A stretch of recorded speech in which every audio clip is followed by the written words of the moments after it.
একদম পরিষ্কার, দেখো কি সুন্দর। দেখছো প্রীতম, যা তোর আঙ্কেল হাতে আটেক, যা ভিডিও তুই যা।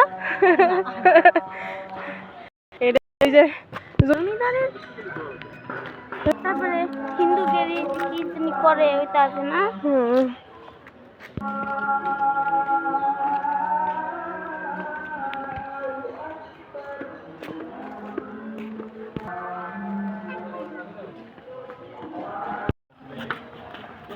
পরে যাস সময় আসা যেত না, আগে দিক দিয়ে ঘুরে আসি।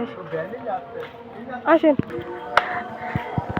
এই যে আমরা চলে আসছি, এই যে এই ভূতেরই সে আগে ঘুরে আসি। এখন আমরা ভূতের পরিবেশে চলে আসছি। ভূতের বাড়ি ঢুকতেছি আমরা। ভূতের বাড়ি ঢুকতেছি।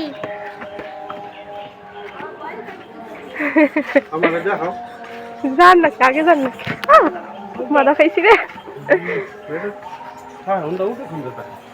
ওই সাইড দিয়ে মনে হয় সিঁড়ি টিড়ি আছে। এই তো বিল্ডিং এর হাতে গাছ হয়ে গেছে।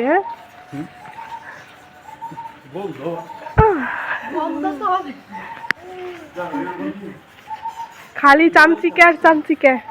ওই সাইড দিয়ে মনে হয় সিঁড়ি আছে, উঠার ব্যবস্থা আছে। সিঁড়ি না থাকলে পারে নাকি দোতলা? এইসব যদি মানে সাড়ে টারে থাকার যোগ্য হবে এইগুলো, যদি সাড়ে টারে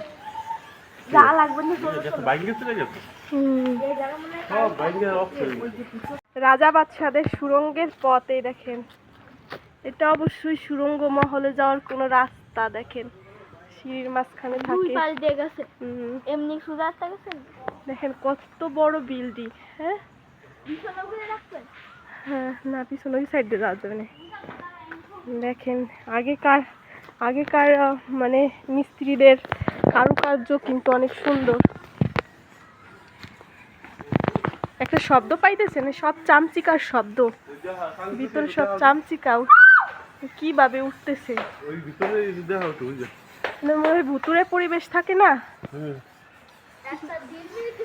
দেখেন টের পান কি? ওই দেখেন কত চামচিকা উঠতেছে, অতটা ক্লিয়ার না, এই দেখেন স্পষ্ট দেখা যাইতেছে এখন কত চামচিকা। যেন হরর সিনেমাগুলোতে দেখায় না, একটা ভুতুরে পরিবেশে আগে চামচিকা থাকে, সেরকম।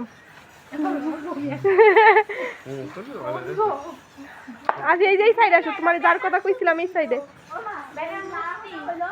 কত পিলার, এভাবে এদিকে আসো। এই পিলারগুলি দেখাও। এই কত পুরাতন, কিন্তু পিলারগুলি কি দেখছো? এই সাইড দিয়ে যাও, এই সাইডে ওই যে ওই তোমার কইছে আমারে ধরে তো ভিডিও মুসলি কোলে দেন ওর একটু। নাই যাবানি নাই, যাও ঘুরো দেখো। দেখো খেয়াল করছো পুরাতন বিল্ডিং, তারপরে পিলারগুলি কি দেখছো? পিলারগুলি হয় মজবুত। এটাতে পড়াশোনা করতে হবে এই দেখেন। আরেকটা সুরঙ্গ ভাঙ্গে গেছে।